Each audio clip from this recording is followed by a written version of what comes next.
देखिए बेटा, question number 1 इसका किस तरह से होगा। Is zero a rational numbers, can you write it in the form p upon q where p and q are integers and q does not zero. तो इसमें आपको क्या बताना है कि क्या जीरो रैशनल नंबर है, आप बताओ है या नहीं। तो कैसे, देखो पहला आंसर मैं आपको बताता हूं। यदि आप कहते हैं कि जीरो रैशनल नंबर नहीं होता, मान लो कोई स्टूडेंट है, ये कहता है कि जीरो रैशनल नंबर नहीं है, तो उससे क्वेश्चन किया जाएगा कि क्यों नहीं है। क्योंकि जीरो रैशनल नंबर नहीं है but Q does not zero होना चाहिए। तो वो क्यों नहीं है इसका जवाब देगा, तो इसका आंसर ये है कि आपने लिखा 2/0।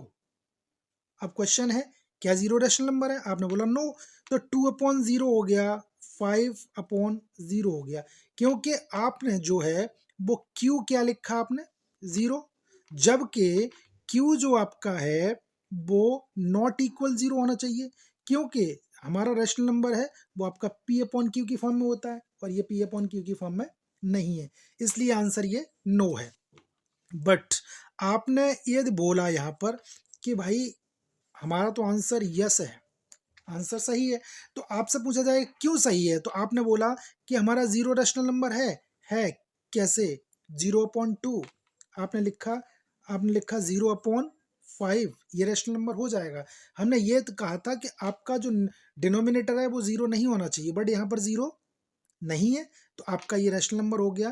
तो यहाँ पर फॉर्म क्या होती है आपकी P/Q, but Q not equal zero. तो इसलिए ये आंसर जो है वो आपके दोनों ही सही हैं, चाहे फर्स्ट बोल सकते हो या सेकंड, राइट। अब इसका क्वेश्चन नंबर देखिए, सेकंड है, क्या है, find 6 rational numbers between 3 and 4। तो 3 एंड 4 को किस तरह से करेंगे, देखो 3 और 4 ये हमारा हो गया। सबसे पहले हमने क्या लिखा, इसको 3/1 लिखा और 4/1। इसके हमें क्या लिखना है बेटे, 6 रैशनल नंबर लिखने हैं। तो आपने क्या किया, अब 3 और 4 के बीच में तो कुछ होता ही नहीं, बट हमने यहाँ क्या किया, यहाँ हमने 10 से मल्टीप्लाई किया, यहाँ पर भी हमने 10 से मल्टीप्लाई किया, यहाँ पर भी बेटा आपने 10 से किया मल्टीप्लाई, और यहाँ पर भी आपने 10 से। तो यहाँ पर जो आया वो आपका आ गया 30/10, और ये हमारा जो आ गया बेटा वो 40/10।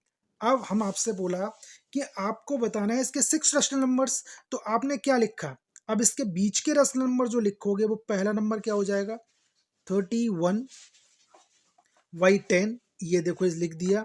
इधर आपने क्या लिख दिया, 32/10 हो गया, 33/10 हो गया, 34/10 हो गया, 35/10 हो गया, ये सारे लेस देन, ये आपका 35/10 हो गया। तो ये जो बीच के नंबर हैं, अब आप बीच के नंबर कुछ भी लिख सकते हो, सारे आपके क्या हो जाएंगे, ये आपके 6 रैशनल नंबर्स। कोई आपसे पूछता अच्छा ही बताइए 100 रैशनल नंबर क्या होगा, तो भाई यहाँ से 100 का मल्टीप्लाई कर दो तो 300 हो जाता है, ये 400, इसके बीच के 50 हो गए। आप कोई 900 या 1000 पूछता है तो आप इसमें 1000 का मल्टीप्लाई कर दो। तो इस तरह से ये आपका क्वेश्चन सेकंड है वो कंप्लीट हुआ बेटा। धन्यवाद।